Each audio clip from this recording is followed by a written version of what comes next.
গল্পের শুরু হয় কোরিয়ার একটা ক্লাসরুম থেকে, যেখানে একজন শিক্ষক ছাত্রদের পড়াচ্ছিল। হঠাৎ পড়ানোর মাঝেই শিক্ষকের মাথাটা ফেটে চৌচির হয়ে যায়, আর সেখান থেকে বেরিয়ে আসে এক ভয়ানক দারুমা পুতুল।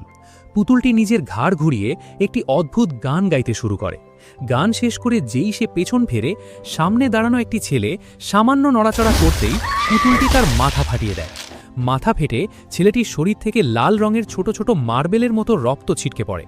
পুতুলটি যখনই মুখ ঘোরাচ্ছিল, যেই নড়ছিল তাকে সে মেরে ফেলছিল। দৃশ্যটি দেখে সবার নিঃশ্বাস বন্ধ হয়ে যায়।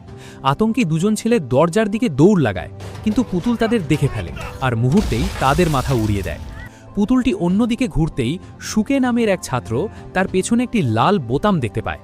সে সবাইকে বলে, যে কোনো মূল্যে আমাদের ওই বোতামটা টিপতে হবে, তবেই এই পুতুলটা বন্ধ হবে, তা না হলে আমরা একজন একজন করে সবাই মারা যাব। এ কথা শুনে একটি ছেলে বোতাম চাপার জন্য দৌড়ে যায়, কিন্তু পুতুল তাকে দেখে ফেলে আর সেখানেই তাকে মেরে ফেলে। সবার হাত পা ঠান্ডা হয়ে যায়, কারণ সময়ও শেষ হয়ে আসছিল। আতঙ্কে সবাই যে যার মতো দৌড়াতে থাকে, আর পুতুল এক এক করে সবার মাথা ফোটাতে থাকে। দেখতে দেখতে পুরো ক্লাস লাশে ভরে যায়। শেষ পর্যন্ত কেবল দুজনই বেঁচে ছিল, তাকাহাতা আর তার বন্ধু সুকে।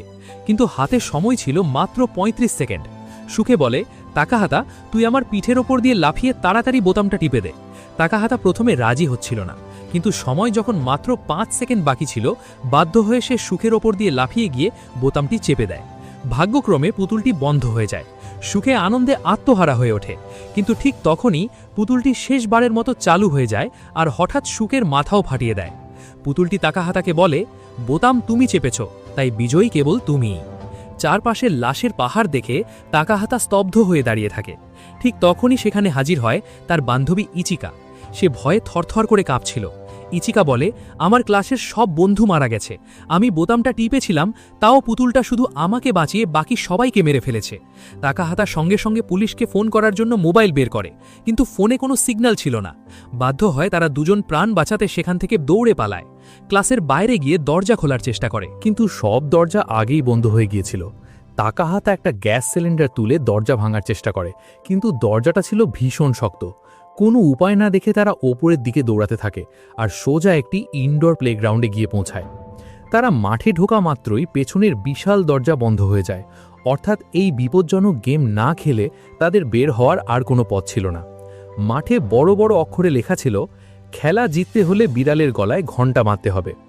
সেখানে উপস্থিত প্রতিটি খেলোয়াড়ের গায়ে ছিল ইঁদুরের পোশাক।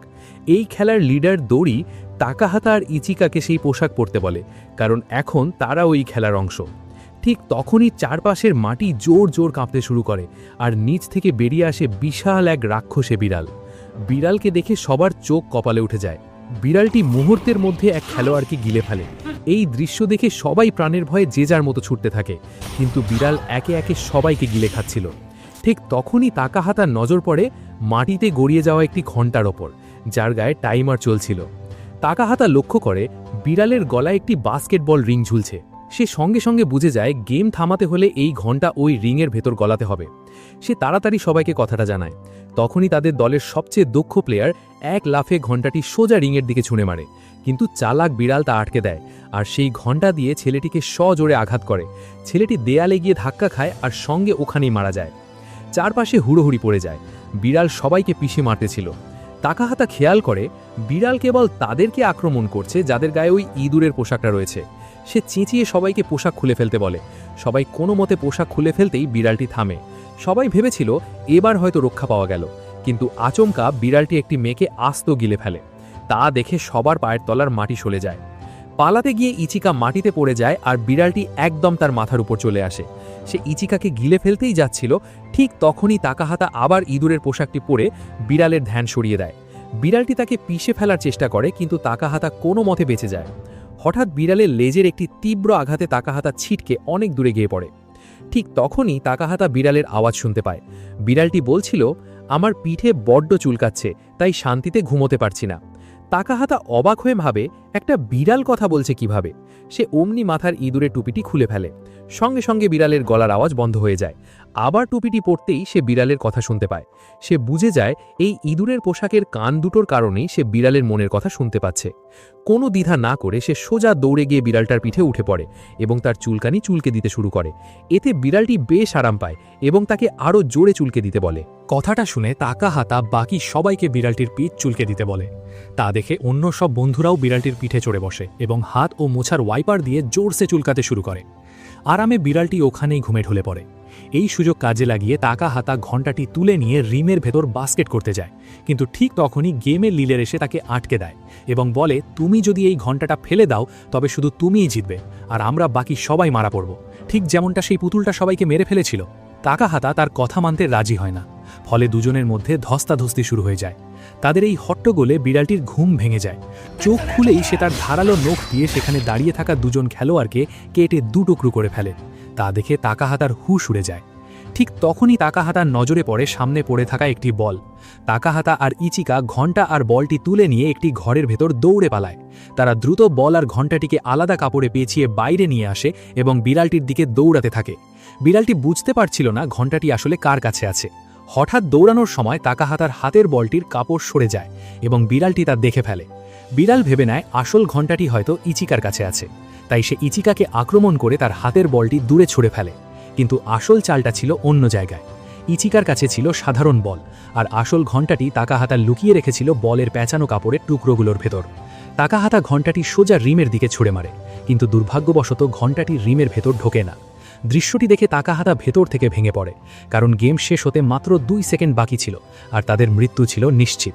ঠিক শেষ মুহূর্তে আমায়া নামের আরেকজন খেলোয়াড় শূন্যে লাফিয়ে উঠে ঘণ্টাটি সোজা রিমের ভেতর গলিয়ে দেয়। সঙ্গে সঙ্গে বিড়ালটি স্তব্ধ হয়ে যায় এবং গেম শেষ হয়। বিড়ালটি ঘোষণা করে তাকাহাতা, ইচিকা আর আমায়া কেবল এই 3 জনই গেমটিতে বিজয়ী হয়েছে, বাকি সবাই হেরে গেছে। ঘোষণা শেষ হতে না হতেই সাইকোপ্যাথ ছেলে আমায়া একটি তলোয়ার বের করে বেঁচে থাকা বাকি 3 জন খেলোয়াড়কে নির্মমভাবে হত্যা করে দেয়। আমায়া তাকাহাতাকে বলে, ওদের না মারলে বিড়ালটা আমাদেরকেই মেরে ফেলত, আর আমি কোনোভাবেই মরতে চাই না। এ কথা শুনে তাকাহাতা প্রচণ্ড ক্ষিপ্ত হয়ে ওঠে। তারা দুজন একে অপরের দিকে তেড়ে যাওয়ার আগেই বিড়ালটি মুখ থেকে প্রচুর বিষাক্ত গ্যাস ছেড়ে দেয়, যার ফলে 3 জনই অজ্ঞান হয়ে মাটিতে লুটিয়ে পড়ে। এর পরপরই একটি নিউজের দৃশ্য দেখানো হয়। খবরে প্রকাশ পায় যে পুরো পৃথিবী জুড়ে এক চরম আতঙ্ক ছড়িয়ে পড়েছে এবং এতে প্রায় 200 মিলিয়ন বা 2 কোটি শিক্ষার্থী প্রাণ হারিয়েছে। এই আতঙ্ক অন্য কিছুই নয়, বিভিন্ন স্কুলে সেই রহস্যময় পুতুলগুলোর চালানো মরণ খেলা। যারা হারছিল তাদের ওখানেই মেরে ফেলা হচ্ছিল। বিশ্ববাসী এখনও জানতে পারেনি বিজয়ী শিক্ষার্থীরা আসলে কোথায় নিখোঁজ হয়ে গেছে। তবে বেঁচে যাওয়া বিজয়ী শিক্ষার্থীদের শহরের আকাশে ভেসে থাকা বিশাল এক রহস্যময় সাদা কিউব বা ঘনকের ভেতর বন্দী করে রাখা হয়েছে। পুরো শহরের সেনাবাহিনী এখন সেই ভাসমান কিউবটিকে ঘিরে উদ্ধার অভিযান চালানোর চেষ্টা করছে। সেনাবাহিনী কিউবটিকে আটকানোর অনেক চেষ্টা করে, কিন্তু তারা ব্যর্থ হয়, কারণ কিউবটি হাওয়ায় ভাসতে ভাসতে দ্রুত সামনের দিকে এগিয়ে যাচ্ছিল। মূলত এই কিউবের ভেতরেই বেঁচে যাওয়া শিক্ষার্থীদের পরবর্তী খেলাটি অনুষ্ঠিত হতে যাচ্ছিল, আর যারা এই খেলায় জিতবে কেবল তাদেরকেই এখান থেকে মুক্তি দেওয়া হবে। এদিকে কিউবের ভেতরে তাকাহাতার জ্ঞান ফেরে। সেখানে সামনে সে তার স্কুলের বান্ধবী শোকোকে দেখতে পায়। শোকো তাকে সেখানে দেখে অবাক হয়ে জিজ্ঞেস করে, তুমি এখানে কিভাবে এলে? তাকাহাতা জানায় যে সে একটা খেলা খেলে জিতেছে বলেই তাকে এখানে বন্দী করা হয়েছে। শোকো বলে, আমিও তো একটা গেম জিতেই এখানে এসেছি, কিন্তু জেতার পরও আমাদের সঙ্গে কেন এমন করা হচ্ছে? তাকাহাতা বলে সে এ বিষয়ে কিছুই জানে না। সেখানে তাদের সঙ্গে আরও 2 জন শিক্ষার্থী ছিল, তাইরা এবং ইউমি। তাইরা তার ল্যাপটপে কিউবটির অবস্থান আর গঠন হিসেব করছিল, যাতে যে কোনো উপায়ে এখান থেকে বের হবার রাস্তা খোঁজা যায়। তাকাহাতা তার অন্য বন্ধুদের ইচিকা আর আমায়াকে খোঁজার জন্য একটি দরজা খোলার চেষ্টা করে, কিন্তু সেটা শক্ত করে বন্ধ ছিল। ঠিক তখনই তাইরা একটা বোতাম চাপতেই ঘরের ভেতরের এক স্ক্রিনে খবর চলতে শুরু করে। টিভিতেও ভাসমান কিউব এবং বিশ্বজুড়ে স্কুলে স্কুলে হওয়া এই সন্ত্রাসী হামলার কথাই দেখানো হচ্ছিল। তাইরা তাকাহাতাকে বলে, তুমি এখান থেকে বের হওয়ার যত চেষ্টাই করো না কেন, কোনো লাভ নেই। এমনকি পুরো পৃথিবীর সেনাবাহিনীও চলে এলেও আমাদের এই কিউব থেকে বের করতে পারবে না। কথাটি শুনে তাকাহাতার হাত পা ঠান্ডা হয়ে যায়, কারণ সে নিজের সামনে নিশ্চিত মৃত্যু দেখতে পাচ্ছিল। তখনই স্ক্রিনে ভেসে ওঠে যে এই গেম জিততে হলে 3টি চাবি সংগ্রহ করতে হবে, তা না হলে সবাইকে এখানেই মেরে ফেলা হবে। ঠিক তখনই পেছনের দরজাটি খুলে যায় এবং ভেতরে প্রবেশ করে 4টি রহস্যময়ী কোকেশি পুতুল। তারা সবাইকে নিয়ম বুঝিয়ে দেয়, যাকে গেম থেকে বের হতে হবে তাকে এই খেলাটি জিততেই হবে। খেলার নিয়ম হলো খেলোয়াড়কে চোখ বেঁধে মাঝে বসতে হবে, আর পুতুলগুলো বা আত্মাগুলো তার চারপাশে ঘুরে ঘুরে একটি গান গাইবে। গান থামতেই খেলোয়াড় 10 সেকেন্ড সময় পাবে এটা বলতে যে তার ঠিক পেছনে কোন পুতুলটি দাঁড়িয়ে আছে। ভুল উত্তর দিলে পরিণতি নিশ্চিত মৃত্যু। তাইরা ভেবেছিল খেলাটি খুব সহজ। সে মাঝে বসে চোখ বেঁধে নেয়। পুতুলগুলো এক অদ্ভুত সুরের গান গেয়ে তার চারপাশে ঘুরতে শুরু করে, কিন্তু গান থামতেই তাইরা নার্ভাস হয়ে পড়ে। সে তড়িঘড়ি একটি নাম বলে দেয়, কিন্তু তার উত্তর ভুল ছিল। একটি পুতুল তার চোখ খোলে এবং তাইরার ওপর এক রহস্যময় আলোর রশ্মি ফেলে। মুহূর্তে তাইরা তার শরীরের নিয়ন্ত্রণ হারিয়ে ফেলে। তার মাথা স্বয়ংক্রিয়ভাবে মেঝেতে আছড়ে পড়তে থাকে যতক্ষণ না তার খুলি ফেটে ছাতু হয়ে যায়। তাইরাকে মেরে ফেলার পর পুতুলগুলো ইউমিকে ছালায় ডাক দেয়। ইউমি আতঙ্কে কেঁদে ফেলে এবং প্রথমে খেলতে মানা করে, কিন্তু পুতুলগুলো স্পষ্ট জানিয়ে দেয় খেলায় অংশ না নিলে তাকে এক্ষুনি মেরে ফেলা হবে। কোনো উপায় না পেয়ে ইউমিও খেলতে বাধ্য হয়। গান শেষে যখন ইউমির পেছনে কে দাঁড়িয়ে আছে তা বলার সময় আসে, সে ভয়ে এতটাই স্তব্ধ হয়ে যায় যে জবাব দিতে দেরি করে ফেলে। 10 সেকেন্ড কেটে যেতেই তাকে ডিসকোয়ালিফাই করে দেওয়া হয়। প্রাণের ভয়ে ইউমি দৌড়ে পালানোর চেষ্টা করে, কিন্তু কোকেশি পুতুলগুলো তাকে ঘিরে ফেলে। এবার আর আলোর রশ্মি নয়, 4টি পুতুল তার হাত পা ধরে চারদিকে টেনে ধরে শরীরটাকে ছিঁড়ে টুকরো টুকরো করে ফেলে। এখন কেবল শোকো আর তাকাহাতা বেঁচে ছিল। পুতুলগুলো এবার শোকোকে খেলার জন্য ডাকতেই তাকাহাতা বুঝতে পারে শোকো ভয়ে এতগুলি অস্থির হয়ে পড়েছে যে সে খেলায় একদম মনোযোগ দিতে পারবে না। তাই তাকাহাতা এগিয়ে গিয়ে শোকোর বদলে নিজে খেলার প্রস্তাব দেয়। তাকাহাতা ঘরের মাঝখানে বসে চোখ বন্ধ করে ফেলে। পুতুলগুলো আবার সেই অদ্ভুত গান গেয়ে তার চারপাশে ঘুরতে শুরু করে। গান থামার পর তাকাহাতা খুব সাবধানে চারপাশে শব্দ শোনার চেষ্টা করে, কিন্তু সে উত্তর দেওয়ার আগেই একটি পুতুল হঠাৎ চেঁচিয়ে ওঠে, সময় শেষ। ঠিক সেই মুহূর্তেই তাকাহাতা চিৎকার করে তার ঠিক পেছনে দাঁড়িয়ে থাকা পুতুলটির নাম বলে দেয়। পুতুলটি বারবার বলতে থাকে যে সময় শেষ হয়ে গিয়েছিল, কিন্তু তাকাহাতা খুব শান্তভাবে তার যুক্তি বুঝিয়ে দেয়। সে জানায় যে তার ফোনে সে পুরো বিষয়টি রেকর্ড করছিল। রেকর্ড চেক করে দেখা যায় উত্তর দেওয়ার আগে মাত্র 6 সেকেন্ড সময় পার হয়েছিল, অর্থাৎ সে নির্ধারিত সময়ের ভেতরেই সঠিক উত্তর দিয়েছে। পুতুলগুলো কৌতূহলী হয়ে জানতে চায় তাকাহাতা কিভাবে পেছনে কে আছে তা সঠিক অনুমান করল। তাকাহাতা বোঝায় যে আগের রাউন্ডগুলোতে পুতুলগুলো প্রতিবার একই অবস্থানে দাঁড়াচ্ছিল। তাছাড়া সময় শেষ হওয়ার ঘোষণাটা প্রতিবার একটি নির্দিষ্ট পুতুলই করছিল। তাকাহাতা কেবল সেই কণ্ঠস্বরটি শোনার অপেক্ষা করছিল, এবং সেই আওয়াজকে কাজে লাগিয়েই সে নিশ্চিত হয় কোন পুতুলটি কোথায় দাঁড়িয়ে আছে। যেহেতু সে 10 সেকেন্ডের মধ্যেই সঠিক উত্তর দিয়েছিল, তাই পুতুলগুলো হঠাৎ ছাই হয়ে ধুলোয় মিশে যায়, আর তাদের ছাইয়ের ভেতর থেকে মেঝের ওপর বেরিয়ে আসে একটি ছোট চাবি। ঘরের সব বাধা শেষ হয়ে যাওয়ায় শোকো আর তাকাহাতা চাবিটি তুলে নেয় এবং একসাথে রুমের বাইরে চলে আসে। কিন্তু তারা করিডোরে পা রাখতেই এক অদ্ভুত দৃশ্য দেখতে পায়। অন্য একটি ছাত্র প্রাণ ভয় তাদের দিকে দৌড়ে আসছে। তার কাছেও একটি চাবি ছিল এবং একটি কোকেশি পুতুল তার পিছু নিয়েছিল। ছেলেটি তড়িঘড়ি করে তাদের সতর্ক করে বলে, এই পুতুলগুলো কেবল একা থাকা মানুষদের ওপরই আক্রমণ করে। আমরা যদি একে অপরের হাত ধরে একসাথে থাকি তবে পুতুল আমাদের কিছুই করতে পারবে না। তাই তারা তিনজন দ্রুত একে অপরের হাত শক্ত করে ধরে ফেলে। পুতুলটি তাদের কাছে এসে পরীক্ষা করে দেখে তারা সত্যিই একসাথে আছে কিনা, এবং তারপর শান্তভাবে অন্য কোনো একা থাকা ছাত্রের খোঁজে চলে যায়। এখন তাকাহাতাদের দলের কাছে 2টি চাবি জমা হয়েছে। কিউবের বিশাল করিডোর দিয়ে যাওয়ার সময় হঠাৎ তারা কারো চিৎকার শুনতে পায়। তারা শব্দের দিকে দৌড়ে গিয়ে দেখে চিৎকার করা মেয়েটি আর কেউ নয়, ইচিকা। তাকেও সেই একা থাকা মানুষদের আক্রমণ করা পুতুলটি তাড়া করছিল। কিছু না ভেবেই তাকাহাতা বন্ধুদের হাত ছেড়ে দিয়ে ইচিকার দিকে দৌড় দেয়। একদম শেষ মুহূর্তে পুতুলটি ইচিকাকে ধরাছই করার আগেই তাকাহাতা ইচিকাকে জাপটে ধরে নিজের দিকে টেনে নেয়। কিছুক্ষণ পর অন্য একটি করিডোরে আরও 2জন ছাত্র এক অদ্ভুত দৃশ্য দেখতে পায়। দেওয়ালের ভেতরের দিকে আটকে আছে এক বিশাল কাঠের মাথা। তার কপালে একটি টাইমার চলছে আর নিচে চাবি ঢোকানোর জন্য 7টি ছিদ্র রয়েছে। তাকাহাতার দল সেখানে পৌঁছালে দেখতে পায় ওই 2জন ছাত্রের কাছেও 2টি চাবি আছে। সবাই মিলে হিসেব করে দেখতে পায় তাদের কাছে মোট 4টি চাবি জমা হয়েছে, কিন্তু দরজার 7টি লক খুলতে এখনও 3টি চাবি বাকি, আর টাইমার দেখাচ্ছে তাদের হাতে সময় আছে মাত্র 2 মিনিটের কিছু বেশি। সবাই চরম আতঙ্কে পড়ে যায়, কিন্তু ঠিক তখনই সবাইকে অবাক করে হঠাৎ তাদের ঠিক সামনের মেঝেতে এসে পড়ে বাকি 3টি চাবি। কিছুক্ষণ পর সেখানে হাজির হয় আমায়া। সে অন্য একটি ছেলেকে নিজের সঙ্গে নিয়ে এসেছিল, যাকে সে মূলত একা থাকা মানুষদের তাড়া করা ওই ককেশে পুতুলটিকে বোকা বানানোর জন্য ঢাল হিসেবে ব্যবহার করছিল।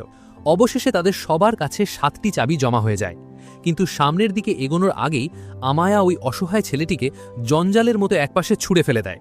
এরপর সে খুব স্বাভাবিকভাবে এই টিমে যোগ দেওয়ার কথা বলে। সে জানায় পরবর্তী ধাপে পৌঁছাতে হলে এই চাবিগুলোর প্রয়োজন সবারই পড়বে, আর কোনো পথ না থাকায় বাকিরা বাধ্য হয়ে তাকে টিমে মেনে নেয়। তারা বিশাল সেই কাঠের মাথার ভেতরে 7টি চাবি বসিয়ে দেয়। সাথে সাথেই দেওয়ালটি সরে যায় এবং কিউবের আরও ভেতরে যাওয়ার একটি সুড়ঙ্গ উন্মুক্ত হয়। ভেতরে ঢোকার আগে কাঠের মাথাটি তাদের পোশাক বদলানোর নির্দেশ দেয়। পোশাক বদলানোর পর মাথাটি গায়েব হয়ে যায় এবং তারা সুড়ঙ্গ দিয়ে হাঁটতে শুরু করে। সুড়ঙ্গের অন্য মাথায় পৌঁছাতেই তারা নিজেদের বরফে ঢাকা এক অদ্ভুত জগতে দেখতে পায়। হঠাৎ চারপাশের মাটি কাঁপতে শুরু করে। কিছুক্ষণের মধ্যেই কারণটি স্পষ্ট হয়। একটি বিশাল মেরু ভাল্লুক পাহাড়ের ওপর থেকে স্নোবোর্ডিং করতে করতে নিচে নেমে আসছে এবং একজন পেশাদার অ্যাথলিটের মতো নানা রকম কসরত দেখাচ্ছে। নিজের অদ্ভুত পারফরমেন্স শেষ করে ভাল্লুকটি তাদের সামনে এসে দাঁড়ায় এবং পরবর্তী চ্যালেঞ্জের ঘোষণা করে। ভাল্লুকটি জানায় যে সে মিথ্যা বলা একদম সহ্য করতে পারে না, তাই এই গেমটি তাদের সততার পরীক্ষা নেবে। নিয়ম খুব সহজ। ভাল্লুকটি কিছু প্রশ্ন করবে আর সবাইকে সততার সঙ্গে উত্তর দিতে হবে। কেউ যদি মিথ্যা বলে, ভাল্লুকটি বাতাসে গন্ধ শুকে ধরে ফেলবে। তখন টিমের সবাইকে মিলে খুঁজে বের করতে হবে যে মিথ্যাবাদী কে। সঠিক মানুষকে বেছে নিতে পারলে তবেই তারা পরবর্তী ধাপে যেতে পারবে। ভাল্লুক একটি সহজ প্রশ্ন দিয়ে শুরু করে, তোমাদের প্রিয় খাবার কি? গেমটি সহজ ভেবে সবাই একটু স্বস্তি পায় আর একে একে উত্তর দেয়। কিন্তু উত্তর শেষ হতেই ভাল্লুক শুকতে শুরু করে এবং বলে সে মিথ্যার গন্ধ পাচ্ছে। তাদের মধ্যে কেউ একজন নিয়ম ভেঙেছে, তাই টিমের কাছে এখন 2 মিনিট সময় আছে আসল মিথ্যাবাদীকে খুঁজে বের করার। কিছুক্ষণ তর্কবিতর্কের পর বেশিরভাগ মানুষ সেই ছেলেটিকেই দোষী সাব্যস্ত করে, যাকে তাকাহাতা আর ইচিকা একটু আগেই বাঁচিয়েছিল। কোনো দ্বিধা ছাড়াই বিশাল ভাল্লুকটি নিজের থাপায় এক তীব্র থাপ্পড় মারে। মুহূর্তেই ছেলেটির শরীর পিষে চ্যাপ্টা হয়ে যায়। এবার ভাল্লুকটি পরবর্তী প্রশ্নে আসে। সে সবাইকে জিজ্ঞেস করে, তোমরা কি তাকাহাতাকে পছন্দ করো? ইচিকা আর তাই দুজনেই জানায় যে তারা তাকাহাতাকে পছন্দ করে। এমনকি সাইকোপ্যাথ আমায়াও বলে যে সে তাকাহাতাকে পছন্দ করে। কিন্তু সবার উত্তর শেষ হতেই ভাল্লুকটি আবার বলে ওঠে তাদের মধ্যে কেউ একজন মিথ্যা বলেছে। ইচিকার সঙ্গে সঙ্গে আমায়ার দিকে আঙ্গুল তুলে বলে আমায়াই মিথ্যা বলছে, কারণ সে আগেই তাদের সবাইকে মেরে ফেলার চেষ্টা করেছিল। তারা যখন তর্ক করছিল, তাকাহাতা হঠাৎ একটা অদ্ভুত কথা ভাবতে শুরু করে। কেউ নিজের প্রাণ সংশয় জেনেও কেন মিথ্যা বলতে যাবে? ভাল্লুকটি হঠাৎ হেসে ওঠে। সে বলে তাকাহাতা অবশেষে আসল বিষয়টা বুঝতে শুরু করেছে। এরপর ভাল্লুকটি এক ভয়ঙ্কর সত্য প্রকাশ করে। সে জানায় যে ভাল্লুকদের একজন সঙ্গী মানুষের রূপ ধরে তাদের মাঝে লুকিয়ে আছে, আর সেই বারবার মিথ্যে বলছে যাতে মানুষগুলো একে একে ভুল মানুষকে বেছে নিয়ে নিজেরাই ধ্বংস হয়ে যায়। এই কথা শুনে অন্য স্কুলের 2 জন শিক্ষার্থী ভাবতে শুরু করে এবং তারা হঠাৎ তাইয়ের ওপর সন্দেহ প্রকাশ করে। শুন, তাকাহাতা, ইচিকা আর আমায়া তারা সবাই একই স্কুলে শিক্ষার্থী ছিল, তাই খেলার আগে থেকেই তারা একে অপরকে চিনত। কিন্তু তাই এসেছিল অন্য স্কুল থেকে এবং পরে তাদের সঙ্গে যোগ দিয়েছিল। সেই কারণে বাকিদের দৃঢ় বিশ্বাস হয়ে যায় যে তাই নিশ্চয়ই ছদ্মবেশী সেই প্রতারক। তাকাহাতা আর ইচিকা তাকে বাঁচানোর চেষ্টা করে, কিন্তু অন্য শিক্ষার্থীরা তাদের কথায় কানই দেয় না। একদম শেষ মুহূর্তে তারা তাইয়ের বিরুদ্ধে ভোট দিয়ে দেয়। মুহূর্তেই তাইয়ের শরীর পিষে রক্তে ভেসে যায়। এখন আর মাত্র গুটি কয়েক খেলোয়াড়ই বেঁচেছিল। ভালুকটি পরবর্তী প্রশ্ন করার প্রস্তুতি নেয়, কিন্তু সে কিছু বলার আগেই তাকাহাতা সামনে চলে আসে। সে দাবি করে সে আসল প্রতারককে চিনে ফেলেছে। ভালুকটি থমকে দাঁড়ায় এবং কৌতূহল নিয়ে তাকাহাতার দিকে তাকায়। তখনই তাকাহাতা এক চরম চমকপ্রদ কথা বলে। সে বলে এই মেরু ভালুকটি আসলে আসল মিথ্যাবাদী। ভালুকটি হতবাক হয়ে যায়। তাকাহাতা তার পেছনে আসল যুক্তিটা বুঝিয়ে দেয়। সে বলে তাই মারা যাওয়া ঠিক আগেই তাকে এটা বুঝতে সাহায্য করে গেছে। তাইয়ের রক্ত যখন ভালুকটির হাতে ছিটকে পড়েছিল, তখন তার শরীরের সাদা রং কিছুটা ধুয়ে যায় এবং ভেতরে কালো লোম ফুটে ওঠে। অর্থাৎ এই প্রাণীটি কখনোই মেরু ভালুক ছিল না, এটি আসলে একটি কালো ভালুক, যে মেরু ভালুকের ছদ্মবেশ ধারণ করে আছে। যেহেতু ভালুকটি নিজের গায়ের রং নিয়েই মিথ্যা বলেছে, তাই তাকাহাতা বুঝতে পারে যে তার বাকি সব কথাই নির্ভেজাল মিথ্যা ছিল। এর মানে তাদের মাঝে কখনোই কোনো ছদ্মবেশী মানুষ ছিলই না। ভালুকটি কেবল তাদের সঙ্গে প্রতারণা করছিল, যাতে তারা একে অপরকে সন্দেহ করে নিজেরাই নিজেদের শেষ করে ফেলে। সব সত্যি ফাঁস হয়ে যাওয়ায় দানবীয় ভালুকটি প্রচণ্ড ক্ষিপ্ত হয়ে ওঠে। সে শূন্যে লাফিয়ে উঠে নিজের বিশাল শরীর দিয়ে সবাইকে পিষে মারার চেষ্টা করে, কিন্তু তাকাহাতা ও বাকিরা সময় মতো সরে দাঁড়ায়। ভালুকটির নিশানা ভুল হয় এবং সে সোজা পাশের ফোঁটা গরম জলের একটি ঝর্ণার মধ্যে গিয়ে পড়ে। ফুটন্ত গরম জল প্রাণীটির চামড়া গলিয়ে দেয় এবং সে যন্ত্রণায় ছটফট করতে থাকে। অবশেষে দানবটি হার মেনে নেয়।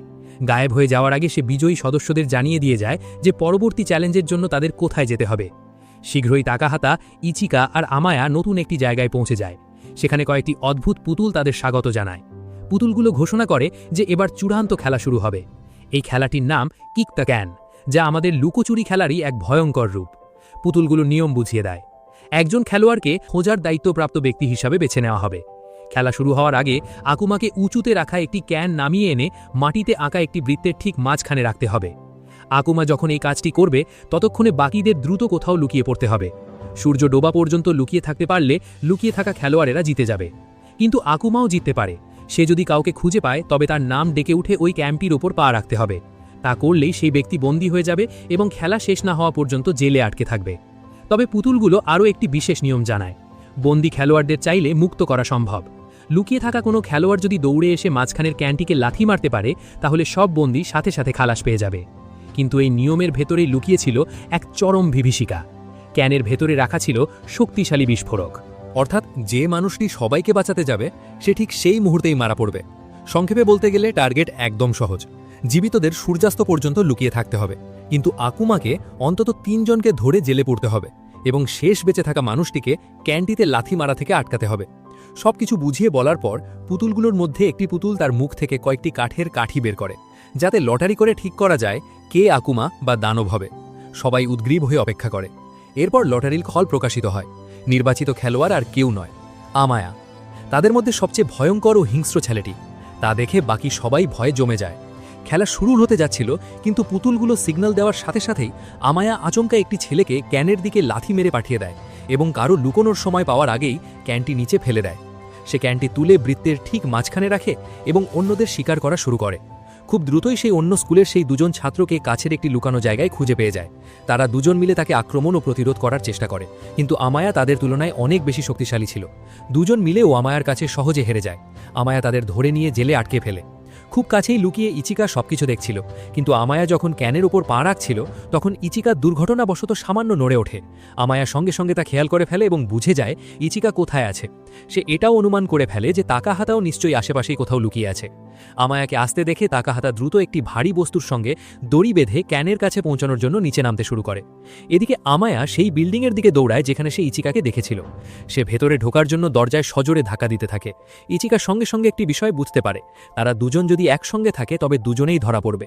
তাই সে তাকাহাতার জন্য কিছুটা সময় বের করার সিদ্ধান্ত নেয়। সে কোনো শব্দ না করে ঘরের বাইরে এসে সোজা আমায়ার সামনে গিয়ে দাঁড়ায়। কিন্তু ইচিকার নাম ধরে ক্যানের কাছে যাওয়ার বদলে আমায়া তাকে শুধু একটা আঘাতেই মেরে জ্ঞান হারিয়ে দেয় এবং তাকাহাতাকে খুঁজতে থাকে। যখন সে ওপরে পৌঁছায় তখন শুধু তাকাহাতার পালিয়ে যাওয়ার জন্য ব্যবহার করা দড়িটাই দেখতে পায়। নিচে দাঁড়িয়ে থাকা তাকাহাতা বুঝতে পারে আমায়া হয়তো ক্যানের আশেপাশেই আছে এবং পাহারা দিচ্ছে। তাই সে নতুন কোনো লুকানোর জায়গা খোঁজার জন্য চারদিকে দৌড়াতে থাকে। কিছুক্ষণ পর আমায়া তাকে চিৎকার করে ডাকতে শুরু করে। সে যেন কত ফ্রেন্ডলি এমন নাটক করে বলে সে অলরেডি 3 জনকে ধরে ফেলেছে, তাই খেলা প্রায় শেষ। সে তাকাহাতাকে বলে তারা একসাথে কাজ করে বেঁচে থাকতে পারে, কিন্তু তাকাহাতা ভালো করেই জানত যে সে বান বানিয়ে মিথ্যা বলছে। লুকানোর সময় তাকাহাতার হাতে খুব কাজের একটি জিনিস পড়ে, একটি পুরনো আমলের লোহার বর্ম বা আর্মার। সূর্য যখন ধীরে ধীরে ডুবতে শুরু করে তাকাহাতা সেই ভারী বর্মটি গায়ে চাপিয়ে লুকানো জায়গা থেকে বেরিয়ে আসে। তার প্ল্যান ছিল ক্যানে লাথি মারার সময় যে বিস্ফোরণটি হবে এই বর্মটি পড়লে সে সেই বোমার আঘাত থেকে নিজেকে বাঁচাতে পারবে। কিন্তু বর্মটি এতটাই ভারী ছিল যে তার পক্ষে নড়াচড়া করাও ভীষণ কঠিন হয়ে পড়েছিল। তবুও তাকাহাতা ধীরে ধীরে আমায়ার দিকে এগোতে থাকে। এক মোড়ে এসে সে হাত থেকে তলোয়ারটি ফেলে দেয় এবং নিজেকে পুরোপুরি অসহায় হিসাবে জাহির করে। তা দেখে আমায়া হাসতে হাসতে তার দিকে এগিয়ে আসে, কারণ কারো মুখ দেখতে না পেলে তাকে বন্দি করা অসম্ভব। আমায়া তাকাহাতার প্ল্যানকে উপহাস করে তার মাথার হেলমেটটি খুলে ফেলে। সে নিজেকে আগেই বিজয়ী ভেবে নিয়ে খুব আত্মবিশ্বাসের সাথে ক্যানের দিকে হাঁটতে শুরু করে। কিন্তু হঠাৎ সে অনুভব করে কে যেন তাকে পেছন থেকে টেনে ধরেছে। তার কোমরের সাথে একটি শক্ত শিকল বাঁধা রয়েছে। ঠিক তখনই আমায়া আসল ঘটনাটি বুঝতে পারে। এই পুরো বিষয়টি ছিল তাকাহাতার সাজানো বাঁধ। লুকোনো জায়গা থেকে বের হওয়ার আগেই তাকাহাতা শিকলের এক মাথা বর্মের সাথে বেঁধে রেখেছিল। আর আমায়া যখন তার হেলমেট খুলছিল তাকাহাতা সুযোগ বুঝে চট জলদি শিকলের অন্য মাথাটা আমায়ার কোমরে পেঁচিয়ে দিয়েছিল। এখন আমায়া চাইলেও ক্যান পর্যন্ত পৌঁছতে পারছে না। কোনো উপায় না দেখে তাকাহাতা আচমকা পাহাড়ের চূড়া থেকে নিচের গভীর সমুদ্রে ঝাঁপিয়ে পড়ে এবং আমায়াকেও সাথে টেনে নিচে ফেলে দেয়। নিচে পড়ে যাওয়া থেকে বাঁচতে আমায়া পাগলের মতো ছটফট করতে থাকে। পানিতে পড়ার সাথে সাথেই তাকাহাতা দ্রুত ভারী বর্মটি নিজের শরীর থেকে খুলে ফেলে এবং দেয়াল বেয়ে ওপরের দিকে উঠে আসে। অন্যদিকে পানির নিচে ভারী বর্মের সাথে আটকে গিয়ে আমায়া ফেসে যায়। আমায়া যখন সাঁতরে ওপরের দিকে উঠে আসে ততক্ষণে তাকাহাতা ক্যানের দিকে দৌড়তে শুরু করে দিয়েছে। চরম ক্লান্ত হওয়া সত্ত্বেও তাকাহাতা নিজের শেষ শক্তিটুকু নিংড়ে দিয়ে এগোতে থাকে। অবশেষে আমায়া নিজেকে মুক্ত করে তার পেছনে দৌড়ায়, কিন্তু তাকাহাতা আগেই ক্যানের কাছে পৌঁছে যায় এবং সজোরে লাথি মারে। বিস্ফোরণের ভয়ে সবাই মাথা নিচু করে ফেলে, কিন্তু অবিশ্বাস্যভাবে কিছুই ঘটে না। কয়েক সেকেন্ড পর আকাশে অন্ধকার নেমে আসে। কোকেশি পুতুলগুজো আবার হাজির হয় এবং ঘোষণা করে তাকাহাতা বিজয়ী। এরপর তারা আসল সত্যিটি ফাঁস করে। ক্যানের ভেতরে আসলে কখনোই কোনো বোমা ছিলই না। গেমটিকে আরও রোমাঞ্চকর করার জন্যই তারা মিথ্যার আশ্রয় নিয়েছিল। অপমানে ও রাগে আমায়া চেঁচাতে থাকে। সে ভেবেছিল হয়তো তাকে এখন মেরে ফেলা হবে, কিন্তু পুতুলগুলো শান্তভাবে বোঝায় যে এই পুরো চ্যালেঞ্জটি সিরেফ একটা খেলা ছিল আর কাউকে মারা হবে না। এতদূর টিকে থাকার পুরস্কার হিসাবে তারা সবাইকে একটি করে আইসক্রিম বা পপসিকল দেয় এবং যাওয়ার আগে তা খেতে বলে। এত সব ঘটনার পর তাকাহাতা আর ইচিকা পাশাপাশি বসে আইসক্রিম খেতে খেতে তাদের ভবিষ্যৎ নিয়ে গল্প করতে থাকে। খাওয়ার পর তাকাহাতা খেয়াল করে যে আইসক্রিমের কাঠির ওপর কিছু একটা লেখা আছে। সে ভাবে হয়তো কোনো পুরস্কারের কথা লেখা আছে, তাই সে খুশি মনে কাঠিটি ইচিকাকে দেখায়। কিন্তু ইচিকার দিকে তাকাতেই সে দেখে ইচিকা কাঁদছে। তাকাহাতা এবার ইচিকার কাঠিতে লেখা মেসেজটি পড়ে। সেখানে লেখা ছিল, তুমি বাদ বা ইউ আর আউট। ঠিক সেই মুহূর্তেই পুতুলগুলো আবার বলে ওঠে। তারা বোঝায় যে প্রতিটি চ্যালেঞ্জ আলাদা আলাদা দক্ষতার পরীক্ষা নিয়েছে, বুদ্ধিমত্তা, বীরত্ব এবং দলগত কাজ। কিন্তু একদম শেষ মুহূর্তে সবকিছু যার ওপর এসে টিকেছে তা হলো ভাগ্য। প্রতিটি আইসক্রিমের কাঠি খেলোয়াড়দের চূড়ান্ত ভাগ্য নির্ধারণ করছিল। তাকাহাতা নিজের কাঠির দিকে তাকিয়ে বুঝতে পারে যে সেই ভাগ্যের জোরে বেঁচে গেছে। সে জীবিত থাকবে, কিন্তু ইচিকার বদলে রক্তপিপাসু আমায়া তার সাথে বাস্তব জগতে ফেরত যাবে। ভাগ্য নির্ধারিত হতেই পুতুলগুলো ইচিকা এবং বাদ পড়া অন্য খেলোয়াড়দের ওপর লেজার রশ্মি ফেলে। মুহূর্তেই তাদের শরীর বিলীন হয়ে যায়। চূড়ান্ত খেলা শেষ হওয়ার পর তাকাহাতা আর আমায়াকে টোকিওর আকাশে ভেসে থাকা সেই বিশাল কিউবের বাইরে নিয়ে আসা হয়। পুরো বিশ্ববাসী যখন দেখে এই মরণ খেলা থেকে মাত্র 2 জন শিক্ষার্থী জীবিত ফিরে এসেছে, তখন সবাই তাদের ঈশ্বরের সন্তান বা গডস চিলড্রেন বলে ডাকতে শুরু করে। এই পৃথিবীর অদ্ভুত নিয়ম অনুযায়ী তাদের 2 জনের একজন ধ্বংসের পথ বেছে নিয়ে হবেন শক্তিশালী ঈশ্বর এবং অন্যজন মৃত্যুর পথ বেছে নিয়ে হবেন যমরাজ। আর এই ভয়ঙ্কর রহস্যময় দৃশ্যটির সাথেই গল্পের সমাপ্তি ঘটে।